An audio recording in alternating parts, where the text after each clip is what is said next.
My name is Hannah Reed. I am 33 years old, and for 15 years, I believed that the boy I loved could be bought. I believed he had taken my mother's money and walked away from me without a backward glance, because that is what my mother told me, and a girl believes her mother. I built my whole adult life on top of that belief. I married the wrong man because of it. I hardened a soft part of myself because of it. And then, 6 months ago, cleaning out my dead mother's house, I found a cashier's check torn in half and taped back together. And in the space of about 30 seconds, I understood that everything I thought I knew about the great love of my life was a lie my own mother had told me. I am going to tell you this whole story because I think a lot of you have a person like this in your past. A road not taken, a door you believe was slammed in your face.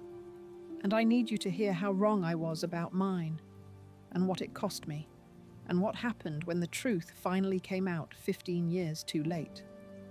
Stay with me all the way to the end, because the end is the part that will stay with you. But first, if you are new here, take a second and subscribe, because these are the stories I make for people carrying an old ache, and I would like to sit with you in yours a while. And leave me a comment and tell me where you are watching from, and whether there is someone from your past you still think about when a certain song comes on. You do not have to name them. I just like to know they are out there, being remembered. Now let me take you back. 15 years ago, I was 18 years old in a town called Juniper Hollow, which is exactly the kind of small you are imagining. One stoplight, one diner, one high school where everybody had known everybody since before they could walk. My family was what passed for important in a town like that. My mother, Diane Reed, came from the family that had owned the feed store and half of Main Street for 3 generations, and she carried herself accordingly. We were not rich, not really, but we were the closest thing Juniper Hollow had, and my mother never let anyone forget it, least of all me. She had plans for me, big ones. I was going to leave that little town and go be somebody, marry well, live the life she felt she had been cheated out of when she married my father and buried her own ambitions in a town of 4,000 people. I was her project and her redemption, all at once. And then there was Jessie Cole. Jessie's family had the farm out on Route 9, a hard-scrabble dairy operation that had been slowly losing money for 2 generations, and in Juniper Hollow that put the Coles at the exact opposite end of whatever passed for our social ladder. Jessie was a year ahead of me in school, and he was quiet, and he had these steady green eyes and hands that were already a working man's hands at 17. And the first time he really looked at me, at a bonfire out past the reservoir the summer I was 16, I felt something turn over in my chest that has never fully turned back. We fell in love the way you can only fall in love at that age, completely, without a single thought for the future or the consequences or what anyone else thought. We were careful, because we had to be, because my mother would have lost her mind. We met at the old chapel out on the edge of the coal land, a little abandoned white clapboard church that nobody used anymore, and we would sit on its crooked steps and talk until the stars came out about all the places we were going to go and all the things we were going to be. Jessie wanted to see the ocean. He had never seen it. He wanted to build things, real things, with his hands. And he wanted, more than anything, to get off that dying farm and out from under the weight of it. And he wanted to do it with me. I have to tell you about that summer, because it was the best summer of my life, and I have measured every summer since against it. Jessie worked the farm from before dawn, and I worked shifts at the diner, and we stole every hour in between. He taught me to drive a stick shift in his father's old pickup, both of us laughing so hard I nearly put us in a ditch. I read to him on the chapel steps, whole novels, chapter by chapter across the weeks, because he loved stories, but was always too tired at night to read them himself. And he would lie with his head in my lap and his eyes closed and listen. We had a jar, an old mason jar, that we kept hidden in the chapel, and every dollar either of us could spare went into it. Our escape fund, our someday. By August, there was almost $200 in that jar, in ones and fives. And to us, it was a fortune. It was proof. It was the future taking shape one crumpled bill at a time. I do not know what happened to that jar. I have thought about it more than you would believe. He had a saying.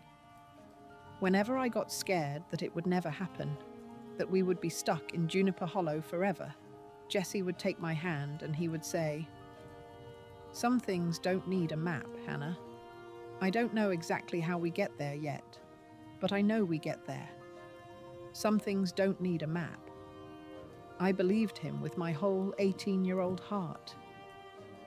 If you have ever loved someone like that, young and certain, and against all the sensible advice, tell me about them in the comments. I think that kind of love marks you for life, whether it lasts or not. The summer we were 18, we made our plan. I had been accepted to a university 4 hours south, and Jesse was going to come with me. He would get work, we would get a little apartment, I would study, and in a few years we would build the life we had been drawing on the steps of that old chapel. It was going to be hard, and we did not care. We were leaving together at the end of August. I had a suitcase half packed under my bed.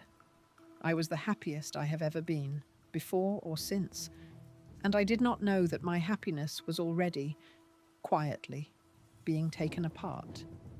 2 things happened that August, and it took me 15 years to understand how they fit together. The first was that Jesse's father had a stroke, a bad one. It happened in the milking barn on a Tuesday morning, and just like that, the farm that Jesse had been desperate to escape became a thing he could not walk away from, because there was no one else. His mother could not run it alone, and his father could not run it at all. And if Jesse left, the farm his family had bled for over 60 years would simply die. I knew about the stroke. What I did not know, what I would not know for 15 years, was the second thing that happened that August. My mother went to see Jesse. I need to tell you about my mother now, because she is the villain of this story. And like most villains, she did not think of herself as one. She thought she was saving me. In her mind, Jesse Cole was an anchor, a boy from a failing farm who was going to chain her brilliant daughter to a life of poverty and cow manure in a town she was meant to escape. And when Jesse's father had that stroke, my mother saw her opening, and she took it, and she did it with the cold efficiency of a woman who believed the ends justified any means at all. She went out to the coal farm while I was at work, and she found Jesse in the barn, exhausted and frightened, and 18 years old, with a dying father and a dying farm, and no idea how he was going to save either.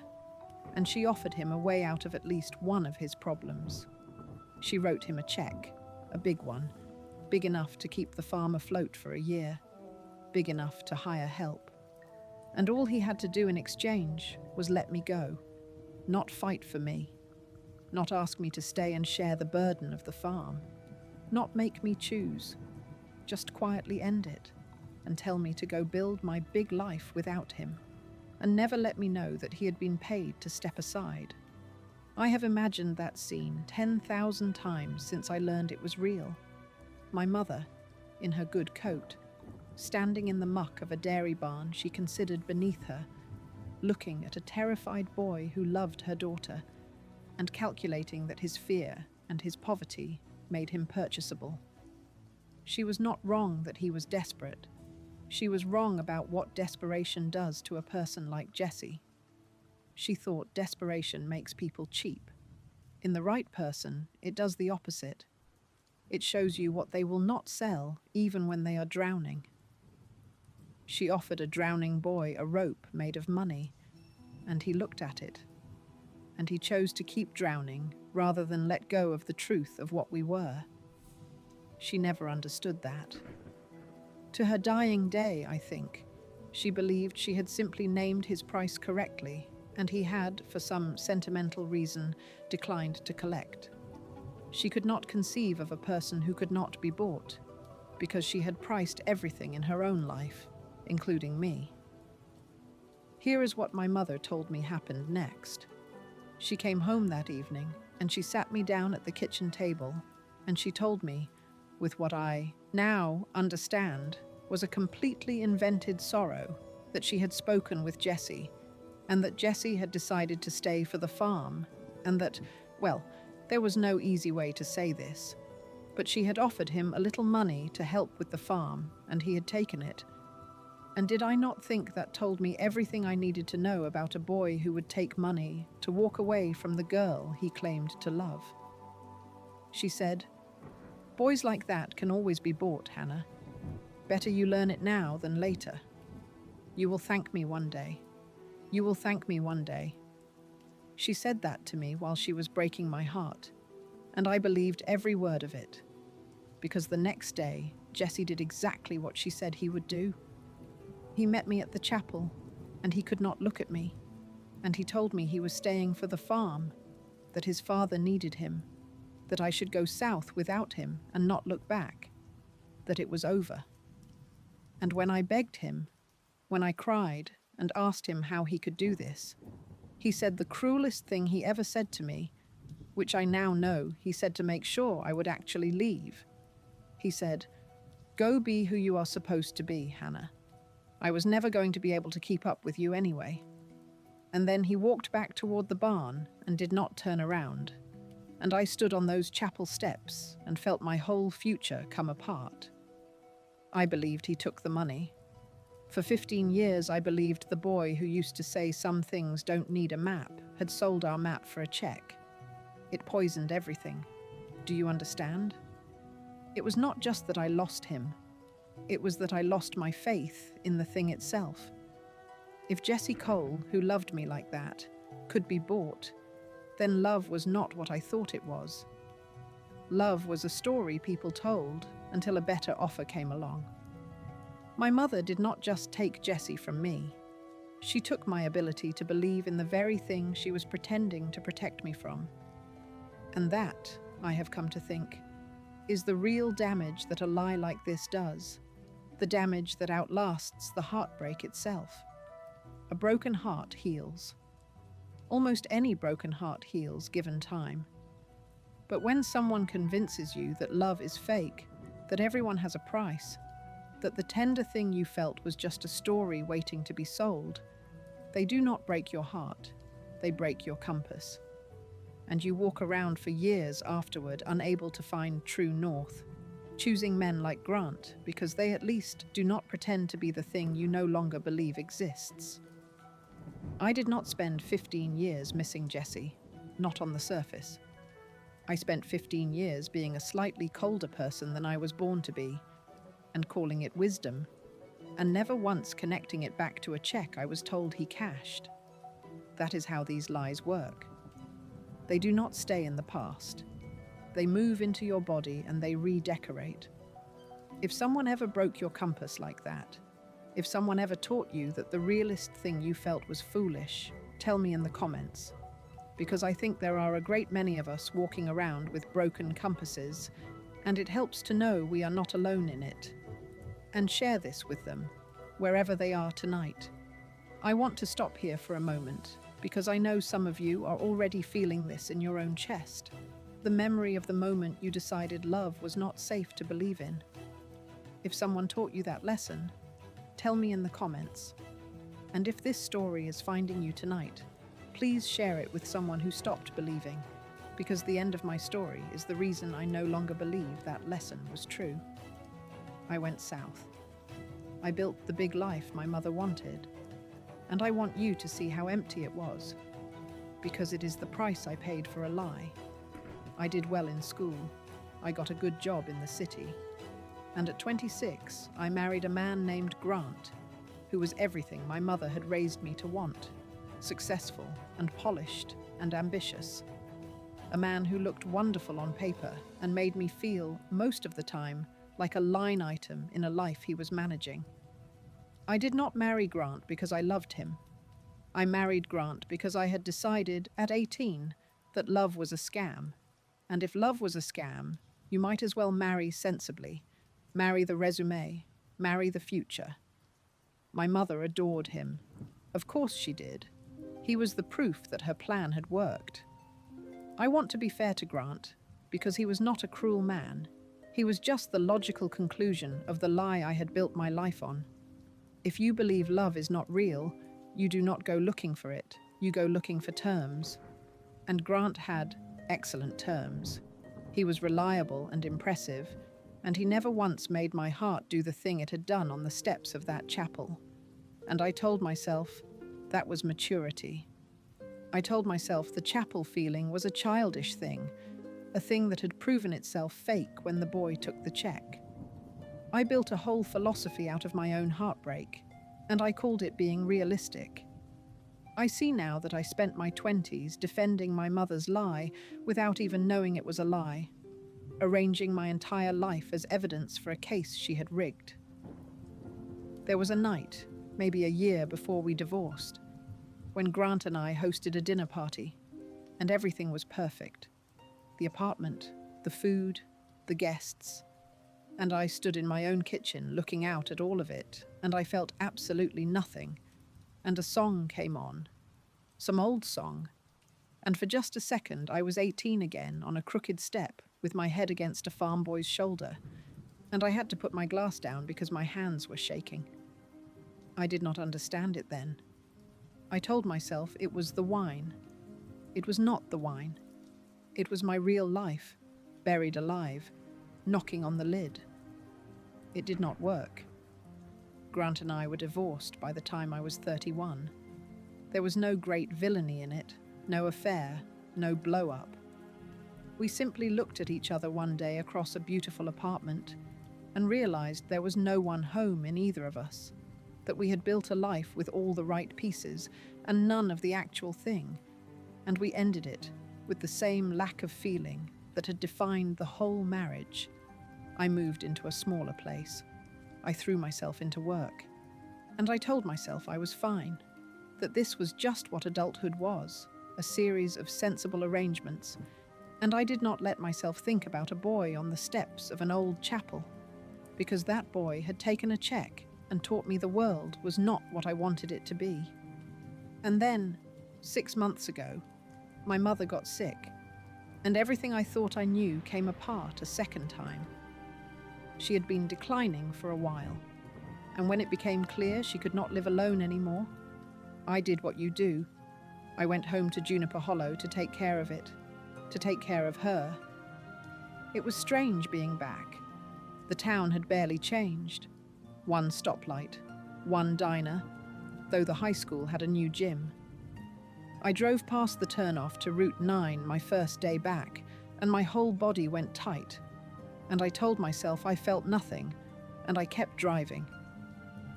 My mother and I did not have a deathbed reconciliation. I want to be honest about that, because so many of these stories end with the beautiful last conversation, and mine did not. Even sick, even at the end, she was managing me. She asked me, near the end, whether I was seeing anyone, and when I said no, she said, with what breath she had, that I should not have let Grant go, that he had been good for me. Good for me. She was still, on her way out of this world, selling me the same bill of goods.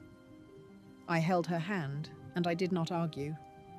Because you do not argue with a dying woman.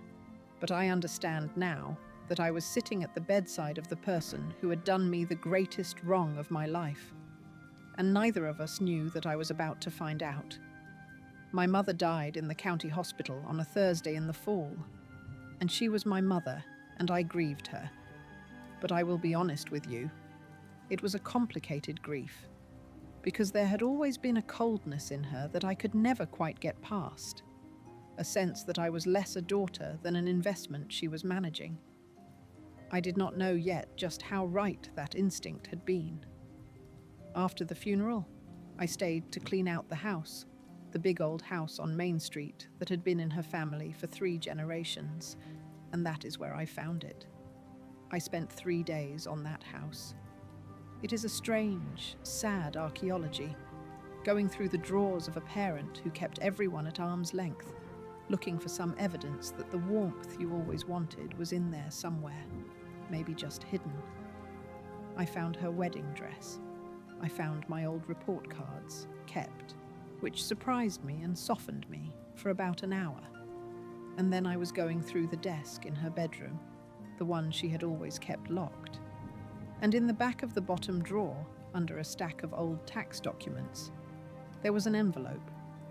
And inside the envelope was a cashier's check made out to Jessie Cole, dated that August 15 years ago, for an amount that would have saved the Cole farm. And the check was torn in half and then taped back together, never cashed. I sat on my dead mother's bedroom floor, and I stared at that check, and I could not make it make sense. He took the money. She told me he took the money. But here was the money, uncashed, torn up, in my mother's locked drawer, kept for 15 years like a trophy or a wound. And then I found the other thing in the same envelope, folded around the check, a note. In Jessie's handwriting, which I would know anywhere, which I had read 100 times on 100 scraps passed in 100 school hallways. I am not going to read you the whole note, but I will tell you what it said, because it is the thing that turned my entire life inside out on that bedroom floor. Jessie had written, to my mother, "I am giving you your check back, Mrs. Reed, torn up. So you know I mean it. I am not taking your money. I am letting Hannah go because I love her, and because my father needs me, and because she deserves the whole world. And right now, all I can offer her is a dying farm, not because you paid me to. I am begging you for one thing. Do not ever tell her I could be bought. Whatever you tell her, do not tell her that. Let her think I chose the farm. Let her hate me if she has to. But do not make her believe that what we had could be bought, because it could not. And someday she is going to need to know that love like that is real. Please." He gave the money back. He tore it up so she would know he meant it. He begged her, the woman who was destroying us, to protect the one thing that mattered, my ability to believe our love had been real. And she took that note and that torn check, and she locked them in a drawer. And for 15 years, she told me the exact opposite of the truth. She told me the one thing Jessie had begged her not to.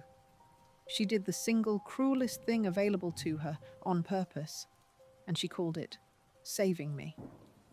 I do not have words, even now, for what that was like. To learn, at 33, on the floor of a dead woman's bedroom, that the great tragedy of your life was a lie, that the boy did not betray you, that he gave back the money and begged for your heart to be protected, and that the person who broke you was the same person you had spent your whole life trying to please. I sat there until it got dark. Everything reorganized itself in those hours on the floor. Every memory I had was suddenly a different memory. The way Jessie could not look at me at the chapel that last day, which I had spent 15 years reading as guilt, as the shame of a boy who had been bought, I now understood was the opposite. Was a boy holding a lie together with his bare hands because he believed it would give me a better life. The cruel thing he said, I was never going to be able to keep up with you anyway, which I had carried like a splinter for a decade and a half. I now understood he had chosen precisely because it was the one thing that would make me angry enough to actually leave. He had hurt me on purpose, with surgical care, so that I would go and be free. And then he had let me hate him for it for 15 years, rather than let me know he had been paid, because being hated was easier to give me than being pitied. And my mother had watched all of it, and kept the proof in a drawer, and told me he was cheap. I thought about all the years, the marriage, the dinner parties where I felt nothing, the song that made my hands shake. All of it downstream of one lie told at one kitchen table by one woman who thought she was protecting me. And then I did the only thing there was to do. I got in my car and I drove out Route 9 in the dark, 20 minutes that felt like the 15 years they represented, with the torn check on the passenger seat, to find out if Jesse Cole was still there, and to give him back, finally, the truth that had been stolen from us both. If you have made it this far with me, thank you, and stay with me, because I promise the last part is worth it. If you are moved, subscribe, and share this with someone who needs to believe again. Here is what I found at the end of Route 9. The farm was still there, and it was not dying anymore. Somewhere in the years I was gone, Jesse had turned it around. The barns were painted, the fences were straight. There was a sign at the end of the drive for a small dairy that, I would learn, supplied cheese to half the restaurants in the county now. He had saved it. The boy who was chained to a dying farm had spent 15 years making it live, and he had done it without the money, without me, without anyone. And I sat in my car at the end of that drive, and I cried for the second time that day, this time for pride, for a boy I had wrongly believed was weak enough to be bought, who turned out to be strong enough to save the very thing that took him from me. He came out onto the porch when he heard my car. 15 years older, broader, grey coming in at the temples, but the same steady green eyes, and when he saw it was me, he went completely still, the way a deer goes still. I got out of the car. I did not know what to say. 15 years of a lie stood between us in that farmyard. I want you to understand what that moment held. He did not know why I was there. For all Jesse knew, I was the woman who had left him without a fight and married a rich man and forgotten Juniper Hollow existed, coming back after my mother's funeral for some reason he could not guess. There was a wariness in how he held himself, a bracing, the posture of a man who had been hurt by the sight of me once and was not going to let it happen twice. I could see 15 years of a certain story about me sitting on his shoulders, the story where I was the girl who found it easy to leave. He did not know that I had been handed a completely different story about him, one where he was the boy who found it easy to be bought. We were two people standing 40 feet apart, each of us the villain in a lie the other one believed, and neither of us knowing it. And I did the only thing I could think of.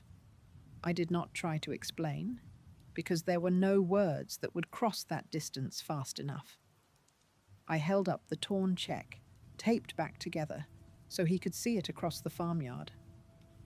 I watched him squint at it, not understanding at first, and then I watched the exact moment he recognized it, watched his face change as he realized what it was and where I must have found it, and what it meant that I was holding it.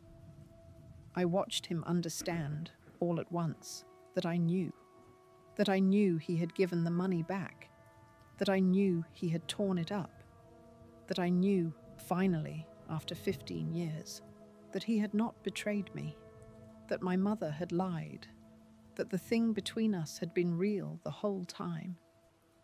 And I watched 15 years of being hated by the girl he had sacrificed everything for lift off of him all at once. And this big, strong man of 34 put his hand over his mouth and his shoulders shook.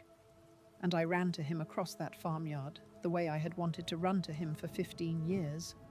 And he caught me. And neither of us said anything for a very long time because there was nothing that needed saying that we were not already saying by holding on. We did not fall back into each other's arms and live happily ever after that night. I want to be honest with you, because the honest version is the useful one. There was too much to untangle for that. There were 15 years of two people building lives around the same lie. 15 years of him believing I had gone off and forgotten him easily. 15 years of me believing he had sold me for a check. There was anger, some of it, that took a while to find its way out. Jessie was hurt that I had believed it so readily, that I had never once come back to ask him. And he was right to be hurt, and I had to sit with that. And I was undone by grief, not just for Jessie, but for the 15 years, for the marriage I never should have made, for the daughter I had been to a mother who could do a thing like that. We had a great deal to forgive, both of us, including ourselves. We sat on his porch until nearly dawn that first night, and we told each other our 15 years. He told me about his father, who lived another 6 years after the stroke. 6 years Jessie spent holding the farm together with his bare hands, and about the slow miracle of turning it around, the nights he thought he would lose it, the cheese account that finally saved it. He told me he had convinced himself, over the years, that letting me go had been the right thing, the noble thing, and that the hardest part of learning the truth was that his sacrifice had not even worked the way he intended, because I had not gone off and lived happily. I had gone off and married a man I did not love and gotten quietly hollowed out, which meant we had both been robbed of the same 15 years for nothing. He got very quiet when he understood that, he said, so she took them from both of us. And she got to watch us both be miserable and call it wisdom. And I said yes. And we sat, with that, the enormity of it, in the dark. And I told him about the mason jar, and asked if he remembered it, our escape fund hidden in the chapel. And Jessie got up without a word and went into the house and came back and put something in my hands. It was the jar, still had the 1s and 5s in it, gone soft with age. He had gone back to the chapel the week after I left, he said, and found it, and he had not been able to spend it or throw it away, so he had kept it on a shelf for 15 years.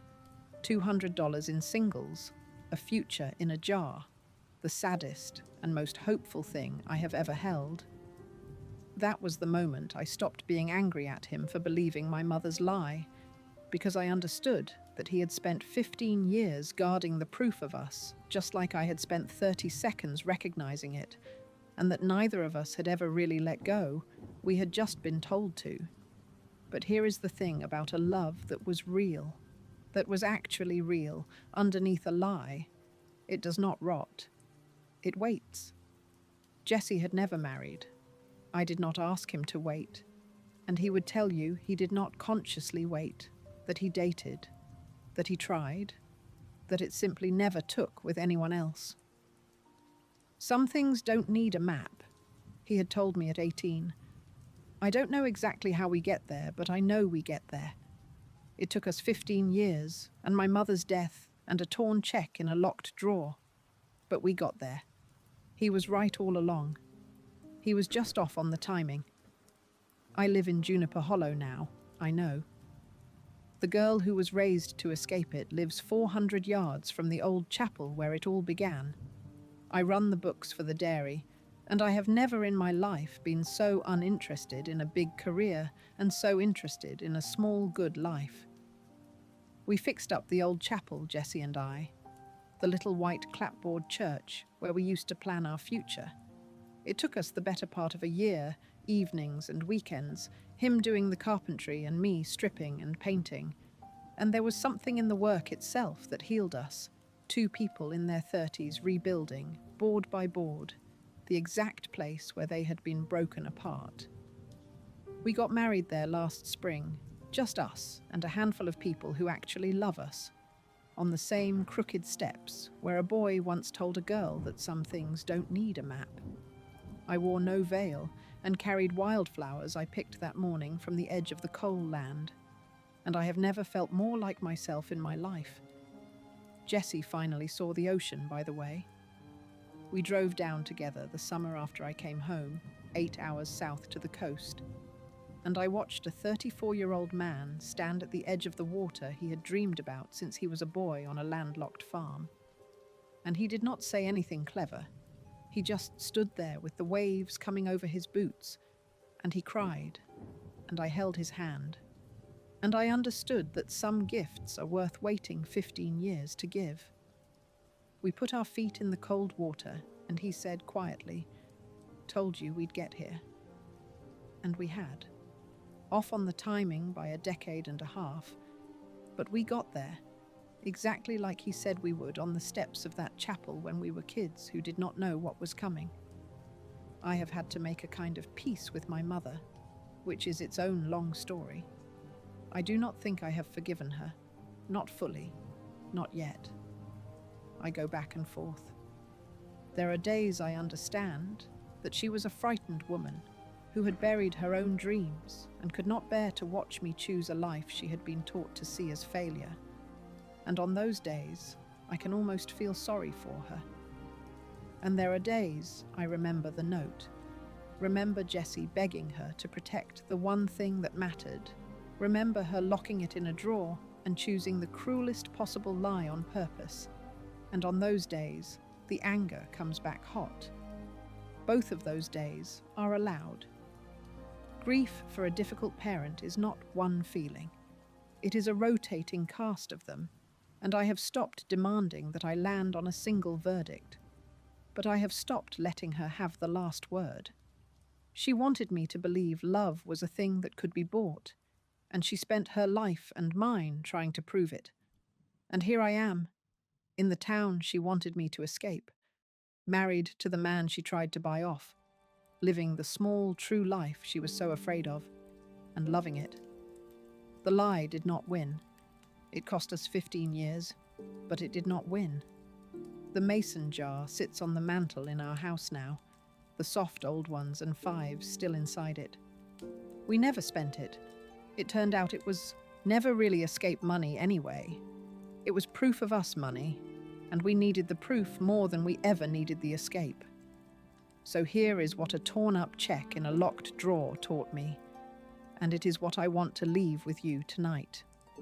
Be careful whose version of your story you believe, even when it comes from someone who says they love you. Sometimes the people who claim to be protecting you are protecting themselves, or their pride, or a plan they made for your life without asking you. The most dangerous lies are not told by enemies.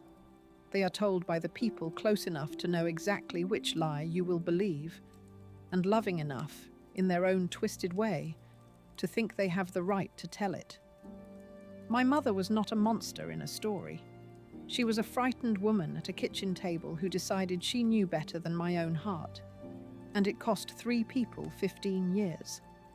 And if there is a person in your past that you wrote off because of what somebody else told you, I want you to consider, just consider, that you might not have the whole story.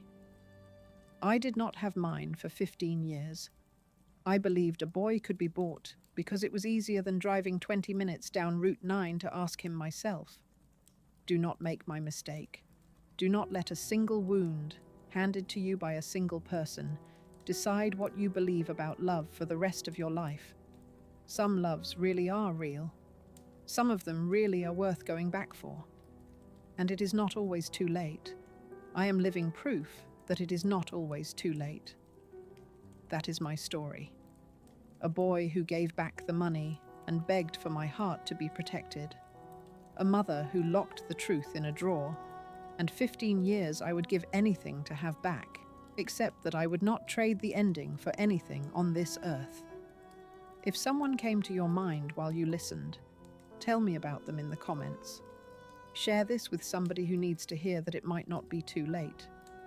Hit subscribe and stay with me, because there are more of these to come, and I am so grateful you are here. I will see you in the next one.